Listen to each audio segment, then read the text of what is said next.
Selamat pagi, saya Gloria Sirait, kelas TPS Digbio 2020 dengan NIM 820617401. Nah, hari ini saya akan menjelaskan mengenai venue pembelajaran yang telah saya buat dengan menggunakan alat-alat yang ada di sekitar kita. Adapun judul media saya yaitu transfer oksigen dan transfer karbon dioksida di dalam alveolus. Nah, pelajaran ini sesuai dengan HD 3.8 yaitu menganalisis hubungan antara struktur jaringan penyusun organ pada sistem pernapasan dan kaitannya dalam bioproses dan gangguan fungsi yang dapat terjadi pada suatu sistem respirasi. Adapun indikatornya yaitu siswa mampu menganalisis proses transfer oksigen dan karbon dioksida di dalam sistem respirasi. Nah, proses transfer oksigen dan transfer karbon dioksida terjadi di dalam alveolus. Bagaimana prosesnya? Pertama kali, ketika kita melakukan inspirasi atau menghirup oksigen dari lingkungan, maka oksigen tersebut akan masuk ke dalam hidung, lalu ke tenggorokan, faring, trachea, bronkus, bronchiolus, dan berakhir di alveolus. Nah, ketika sampai di alveolus, proses transfer oksigen itu pun terjadi. Nah, begini prosesnya. Sebelum kita mulai ke prosesnya, kita lihat dulu bagaimana sih bentuknya alveolus yang ada di dalam paru-paru kita. Jadi, nah, alveolus itu jika kita lihat secara kasat mata atau di dalam gambar, bentuknya seperti balon-balon udara atau seperti anggur.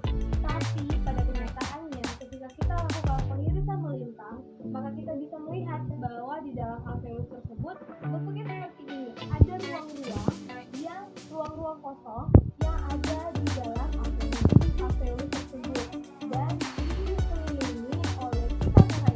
Nah, pita merah ini melambangkan bahwa kapiler-kapiler darah. Jadi alveolus dia dikelilingi oleh kapiler darah.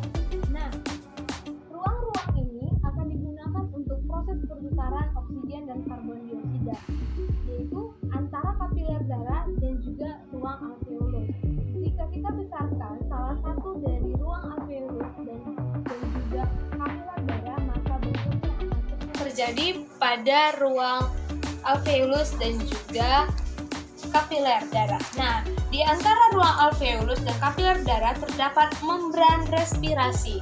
Membran inilah yang akan dilalui oleh oksigen maupun karbon dioksida menuju atau keluar dari alveolus. Nah, oke. Jadi tadi kan proses inspirasi, yaitu ketika masuknya oksigen ke dalam paru-paru. Nah, ketika oksigen tersebut masuk ke dalam ruang alveolus, nah dia akan melewati membran respirasi dan akan masuk ke dalam kapiler darah.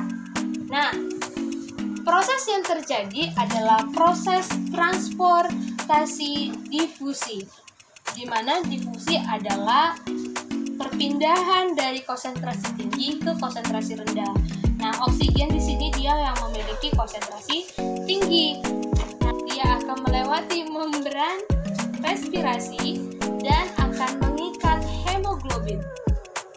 Oke, ketika oksigen mengikat hemoglobin, maka akan membentuk senyawa HbO2 atau disebut dengan oksihemoglobin. Nah, setelah menyatu akan dikeluarkan dengan pembuluh vena pulmonaris, lalu disampaikan ke seluruh tubuh. Begitulah proses transfer oksigen. Lalu bagaimana dengan CO2? Nah, CO2 sebelumnya adalah zat sisa yang dihasilkan dari respirasi sel yang dilakukan oleh mitokondria. Nah, CO2 ini nanti akan diangkut oleh darah dengan 3 cara. Yang pertama adalah CO2 akan mengikat hemoglobin membentuk senyawa HbCO2 atau karbaminohemoglobin. CO2 adalah CO2 akan mengikat H2O yang ada di dalam plasma darah membentuk asam karbonat atau H2CO3. Lalu yang ketiga, CO2 berbentuk asam karbonat ini akan keluar melewati membran respirasi dengan proses transport difusi. Seperti biasa, difusi adalah perpindahan dari konsentrasi tinggi ke konsentrasi rendah. Di dalam hal ini, konsentrasi tinggi adalah si CO2. Nah, CO2 akan masuk ke dalam ruang alveolus dan akan dibawa keluar dari tubuh dengan proses ekspirasi dari ruang alveolus, lalu dibawa ke bronkiolus, bronkus, trakea, faring, laring, kemudian hidung, dan keluar ke lingkungan. Begitulah proses transport oksigen dan transport karbon dioksida di dalam alveolus. Demikianlah proses transport oksigen dan karbon dioksida di dalam alveolus dengan menggunakan media yang dapat kita dapatkan dari lingkungan. Baiklah, bahan yang pertama adalah triplek. Triplek ini adalah triplek bekas, kemudian sampulnya adalah kertas karton. Kemudian untuk membentuk alveolus, saya menggunakan styrofoam yang dibentuk dan diwarnai dengan cat. Kemudian pita ini sebagai kapiler darah. Kemudian panah ini dibuat dari kertas.